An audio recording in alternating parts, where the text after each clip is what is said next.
Hello and welcome back to my channel. I'm Ronit J, a fantasy author and filmmaker, and this is my list of top 10 books I read in 2025. I used to do this for myself every year, then I started posting about it on my blog, and now I'm making a video. Before I dive into the top 10, here are some honorary mentions. Foundation and Empire and Second Foundation by Isaac Asimov, Soul Music by Terry Pratchett, Blood Reunion by J.C.M. Byrne, Why the Poor Don't Kill Us by Manu Joseph, and JoJo's Bizarre Adventure. All of these books deserve to be in the top 10 honestly, but they missed it by just a little margin. And when you see the list, you'll know what I mean. So let's get to it. The first book on the list is The Island of Dr. Moreau by H.G. Wells. This is a sci-fi horror classic that is quite a daunting atmospheric read. It reminded me a lot of Frankenstein by Mary Shelley, except it didn't feel as deep, profound, and nuanced as that book. However, on its own, The Island of Dr. Moreau is an absolutely stunning read. A lot of the philosophical discussions do make you ponder, and if you've seen my reading wrap up, you know that I talked about how this book encapsulates the colonial mindset.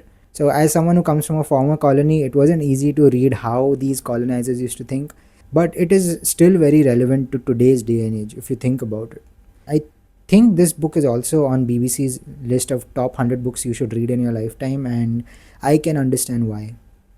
At number 9 is A Necromancer Called Gam Gam by Adam Holcomb. I talked about how Holcomb's writing actually reminded me of Pratchett, and I'm ranking this book higher than the Pratchett book I read this year. That should tell you how much I like this book. It's a cozy fantasy book that explores grief. It features this girl who is on the run and she gets rescued by a grandmother who is a necromancer. Interesting concept, but even better execution. That ending is just the perfect balance of heartwarming and bittersweet, which few books get that right. Okay, and it's a novella. It's barely 100 and something pages. You can probably read it in a single setting, which I almost did because that's how beautiful and captivating the story was. At number 8, we have a graphic novel called Spectators by Brian K. Vaughan. Imagine a dystopian future where you die but your spirit lives on, and there is no afterlife, there is no hell, there is no heaven. You are left on this same plane of existence. Now imagine spectating the end of the world, and that's Spectators. This book is full of violence and it's full of sex and nudity. As beautiful as the illustrations are in this one, the philosophical exploration of what it means to be alive and what it means to just live life watching others live it led to a very profound and enlightening experience. I feel like everyone should read this book at least once if you can stomach the violence and the sex. At number 7 is The Dungeon Anarchist Cookbook by Matt Dinniman, book 3 of Dungeon Crawler Carl. I did not enjoy Carl's Doomsday Scenario. I found a lot of it quite dull and boring. But the Dungeon Anarchist Cookbook was the opposite. I was hooked onto the plot right from the first chapter. The setting was complex but interesting and very imaginative, with all the trains and the train stations and how these many lines form this absurd maze which you don't really need to understand to enjoy the plot. And just like a bullet train, this does not slow down for even one bit. The characters are really interesting. The way they start working together to solve this puzzle, the way this world and its lore and its background politics is starting to become more real as we progress through the books. Now, that is something that's making me fall all the more in love with this series. I loved book 1, book 2 made me skeptical, but book 3 made me feel like, okay, I get why people love this series, and I've read it keeps getting better, so excited to see where this goes. At number 6, we have Shroud by Adrian Tchaikovsky. This is my first Tchaikovsky novel, so I didn't know what exactly to expect. This is quite a dense read where humanity is trying to study this satellite which is shrouded in darkness. It features this alien creature, I don't know what to call it, that has evolved on its own. And not only do you get the human's perspective, you also get the alien's perspective. I couldn't really relate to the human characters, but the alien's POV was just outstanding. This book is a piece of art, and the way this whole thing ties up in the end was absolutely brilliant. At number 5, we actually have three books. It's the Greenbone Saga by Fonda Lee.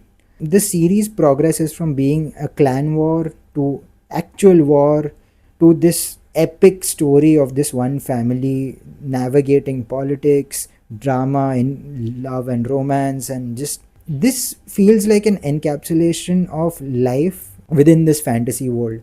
It takes real skill and creativity to be able to create a world that feels real and lived in, populated with characters that are believable, and add a fantasy touch that elevates everything to a whole new level.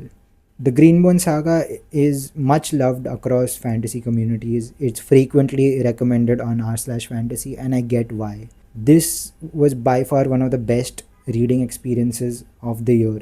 Yes, there have been some dull moments, but each book ended on such high notes that I understand why everyone loves this series so much. At number 4 is Babel by R.F. Kuang. I have read a lot of criticism about this book, but as someone who hails from a former colony, I get exactly what R.F. Kuang is trying to say in this book. The first half of the book is all magic and exploration of colonialism, but the last part of the book really embodies that the necessity of violence. This is dark academia where magic comes from translation. Just the idea of language being the carrier of magic was something that blew my mind, especially as a writer. The fact that this is set in the UK, in Oxford, at a time where they have colonized half the world was another layer of appreciation from my end that I felt heard. I felt like this anti colonial narrative was well done, and it was interesting. It kept me hooked from start to end. Apart from a few dull moments here and there, I think this book was near perfect. Many fans and many readers count this book as Kwang's best work so far, and of all the things I've read of hers, this is by far my favorite. Do you think Babel is a masterpiece or do you think it's overrated? Let me know in the comments below. At number 3, we have The Complete Mouse by Art Spiegelman. This is one of two physical copies that I can actually show on this list because everything else I read on the Kindle. This was quite a life changing read. Mouse is a memoir about Art Spiegelman's father and his experience in a concentration camp during the Holocaust. If you know anything about current affairs, that makes this book an exceptionally relevant read. It's unfortunate that the horrors that are explored in this book happened in the first place, but what makes it worse is that we have not learned our lessons from history. People are still out there committing genocides. This book doesn't paint his father as a hero, neither does it overemphasize the horrors of the Holocaust. This is a story of an ordinary, flawed human being trying to survive amidst extraordinarily inhuman atrocities. Again, this is an exceptionally relevant read. If you have not read it yet, now is the perfect time to read it. It's one of the best books I've read, not just this year, but in my entire life. At number 2, we have Fahrenheit 451 by Ray Bradbury. I don't know what to say about this classic except that it made me feel sad because a lot of what's happening right now in the world, especially because of AI, this book warned us about. Fahrenheit 451 is brilliantly written and it's another very relevant read, especially given today's day and age. I won't say much about the book because I don't want to rant, but I will say this: AI. And if you support it, if you use it constantly and you think it's a good thing, you too. And now for number 1, the best book that I read this year and possibly one of the best books I've read in my life is The Brothers Karamazov by Fyodor Dostoevsky, translated to English by Richard Pevier and Larissa Volokhonsky. It took me a very long time to get through this because it's about 700 pages, but the font is really small, so I feel like it could have been well over 1,000. This is a very dense book that explores many different concepts of philosophy. It explores themes of faith, of family, of what it means to be a human being. Dostoevsky is said to have a deep understanding of human psychology, and all his books resound with that truth because it's not just that he is able to capture the human experience with his words. Even in translation, they will touch your life in ways that leave you a changed person. And that's how I felt after I finished reading this book. I chose not to review it on my blog because I don't think I have the right words to talk about what this book means to me. And no matter what I say or what I write, I don't think any of this can do justice. But the Brothers Karamazov is hailed as Dostoevsky's magnum opus, and having read 4 or 5 of his books, I can attest to that fact. It is deeply complex. Its characters feel human, and the themes and philosophy explored in this book. It's thought provoking, but it's most importantly, it is life changing.